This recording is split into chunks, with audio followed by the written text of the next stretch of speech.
तो तिरंगे का ही बहिष्कार करो, क्योंकि इस तिरंगे ने तुम्हें बर्बाद कर दिया है। हर हिंदू के घर पर हमेशा भगवा ध्वज होना चाहिए। अंदर से इनकी चीख निकल चुकी है, तभी ये सारी चीजें की जा रही। नहीं, भगवे का कोई कनेक्शन नहीं है। भगवे का कनेक्शन इन भगवाधारियों से ही है। थोपे, ये संभव नहीं है और किसी हालत में होगा भी नहीं, होने देंगे भी नहीं किसी भी सूरत।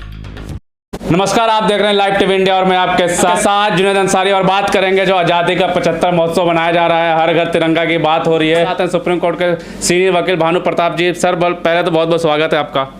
शुक्रिया। क्या वो कह रहे हैं कि हम भगवा झंडा ही बनाएंगे और आगे जाके हो सकता है भगवा झंडा जो है राष्ट्रीय ध्वज बने। तो मैं समझता हूं मोदी जी के लिए सबसे बढ़िया काम यही है कि सबसे पहले बाकी देशवासियों को कहने से पहले, क्योंकि इस देश के लोगों का भी कुछ पता नहीं है, जिस एक अनपढ़ व्यक्ति के कहने से लोग इस देश में ताली थाली बजा सकते हैं, दिए जला सकते हैं, वहां कुछ भी हो सकता है। पर मैं एक बात मानता हूं कि जब ये स्थिति है तो सबसे पहले प्रधानमंत्री मोदी को, उनकी पूरी टीम को जाके जो ये आरएसएस के लोग हैं उनसे कहना चाहिए कि भाई तुम भगवा क्यों फहराओगे, तुम तिरंगा क्यों नहीं फहराओगे, तुम क्यों नहीं अपनी डीपी में तिरंगा लगाओगे, क्यों अपने घर पर तिरंगा नहीं फहराओगे। तिरंगा क्या देश का झंडा नहीं, राष्ट्रीय ध्वज नहीं, क्यों नहीं उसे फहराओगे। तो जब वो कह रहे हैं कि वो भगवा फहराएंगे, केवल भगवा ही फहराएंगे, इसका मतलब साफ है कि इस तिरंगा की राजनीति के चक्कर में जो उनकी असली देश की दिक्कतें हैं उन सबको छुपाया जा रहा है, छुपाने का झूठा प्रयास किया जा रहा है, असफल प्रयास किया जा रहा है। और उनकी कथनी और करनी में जो अंतर है वो आरएसएस के लोगों के मुंह से सामने आ रहा है। जब आरएसएस वाला अगर तिरंगा नहीं लगाते और आप नहीं लगाते हैं तो आप देशद्रोह हो जाते हैं, वो देशभक्ति रहते हैं। देखो, ऐसा है, कोई हमें क्या कहता है हमें इससे कोई लेना देना नहीं, हम पे कोई फर्क नहीं पड़ता। देशभक्ति के लिए हमें नौटंकी करने की जरूरत नहीं है। हम देशभक्त थे, देशभक्त हैं और अपनी अंतिम सांस तक देशभक्त रहेंगे। और मैं क्योंकि बाबा साहब डॉक्टर भीमराव अंबेडकर जी का अनुयायी हूं, और बाबा साहब डॉक्टर अंबेडकर ने एक बात कही थी, जब उनसे पूछा गया तो उन्होंने कहा कि मैं प्रथमतः भारतीय हूं, प्रथमतः, और मैं अंतिम रूप में भी, अंततः भी भारतीय हूं। प्रथमतः भारतीय और अंततः भारतीय, मैं भारतीय हूं। सो इसके लिए मुझे कोई नौटंकी करने की जरूरत नहीं है। इसके लिए नौटंकी करने की जरूरत पड़ती है झूठे प्रधानमंत्री को, जो इस देश की समस्याओं को हल करने में पूरी तरह से असफल है। बीजेपी के लोग कह रहे हैं कि बाबा साहब चाहते थे कि भगवा जो है इस देश का झंडा, नेहरू जी नहीं चाहते थे, इसीलिए भगवा नहीं होगा, वरना बाबा साहब तो चाहते थे कि भगवा इस देश की जो है पहचान बने। ऐसा है, उनकी सोच जो घटिया सोच है वो उसी के हिसाब से काम करेंगे।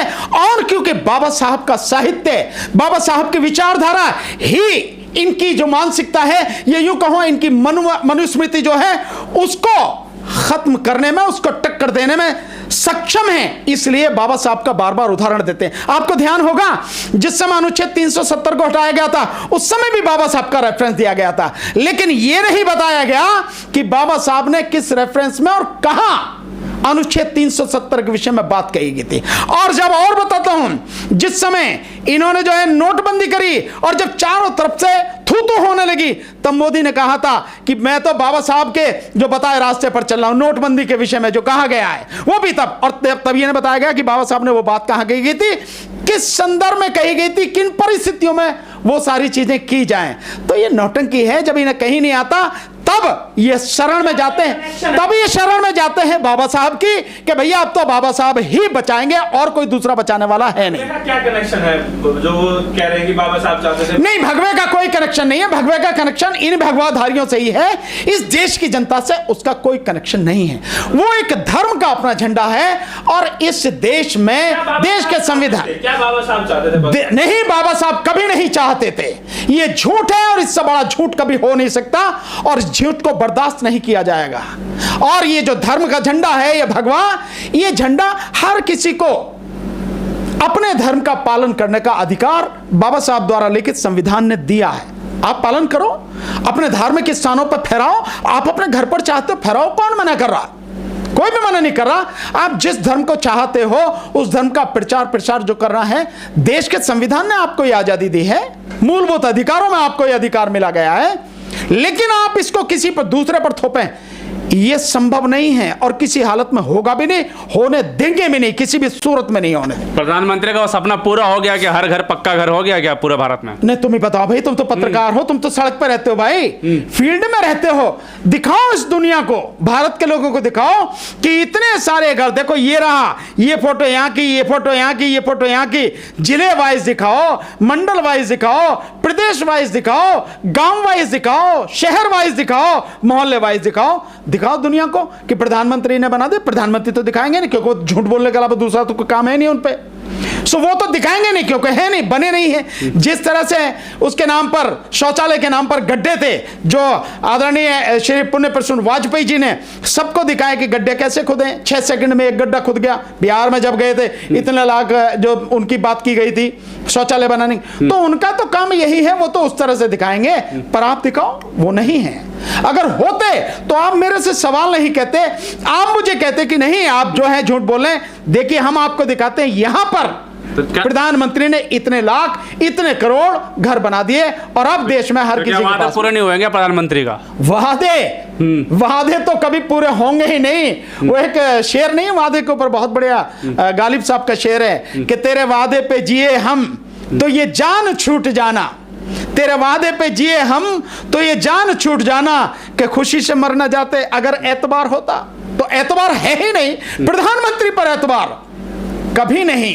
जिस इंसान ने झूठ के अलावा कुछ कहा ही नहीं, झूठ के अलावा कुछ किया ही नहीं, उस पर क्या एतबार किया जाएगा? तो हर बात झूठी है। सर तिरंगा तो लगभग 75 सालों से हर कोई फहरा ही रहा है, घर पे हर कोई घर पे भी लगाता है, हाथ में लेके सुबह सुबह जब भी 15 अगस्त हो तो तिरंगा तो मतलब फहराते ही। तो ये नया क्या है? देशभक्ति साबित करने की जरूरत पड़ेगी? नौटंकी। नया क्या? नौटंकी। मैं तो बता रहा हूं, नई क्या है? नौटंकी है, स्वांग है, ये स्वांग। और एक अनपढ़ व्यक्ति द्वारा देश पर थोपा जाने वाला ये स्वांग है, और कुछ भी नहीं है। इस देश के लोगों की रग रग में देशभक्ति है, वो दिखाने की चीज नहीं है, वो है।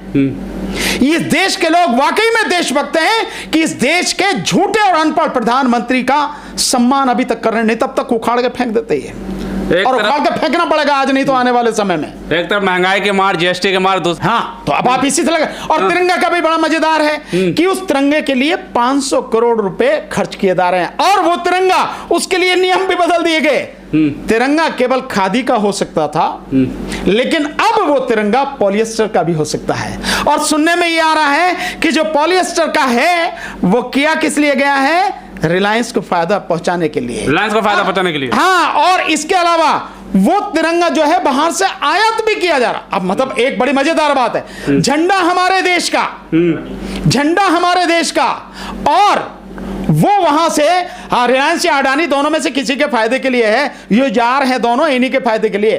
तो जो तिरंगा है वो आयात किया जा रहा। आप देखिए, अगर आप तिरंगा ही है जो खादी का है, तो खादी ग्रामोद्योग विशेषकर जो कर्नाटक में है, जो केवल यही काम करता, आप उसको देते ना, लाखों लोगों को रोजगार मिलता, लाखों लोगों की जो मतलब वो है जीविका है, उसका कुछ साधन होता।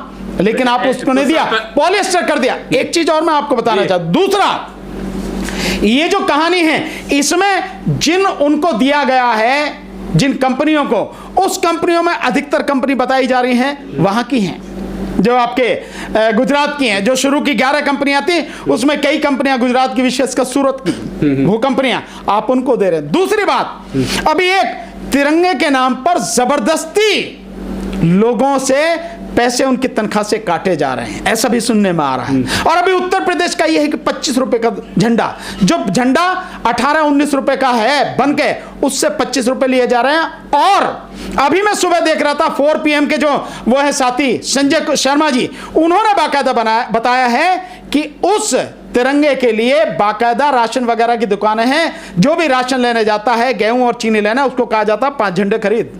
इससे पहले सफाई अभियान भी चल रहा था, स्वच्छ भारत अभियान चला बहुत साल तक। वो सब कुछ स्वच्छ भारत नहीं है, इस देश को तबाह करने का सारा प्रोग्राम है। केवल नाम है, बड़े बड़े नाम दिए जाते हैं, बड़े अच्छे नाम दिए जाते हैं, और उसके पीछे जो मंशा होती है वो मंशा बड़ी गंदी और घिनौनी होती है, देश को तबाह करने वाली। लेकिन महंगाई पे आंदोलन करते हैं तो सरकार परिवर्तन कर देती है। अगस्त का था, एक तरफ जो महंगाई और जीएसटी पर आंदोलन है, दूसरी तरफ चाहे अमित शाह जी हो चाहे योगी आदित्यनाथ, दोनों ने पूरा बदल दिया कि राम के भक्त नहीं है, राम विरोधी कांग्रेस है, काला कपड़ा पहन के कर रहे थे। 5 अगस्त को ही क्यों किया प्रदर्शन? नहीं, ये कैसे बदल सकते हैं? इनके कहने से क्या होता है? इनके कहने से कुछ होता है कि इन्होंने कह दिया तो सारी बात बिल्कुल सही हो गई?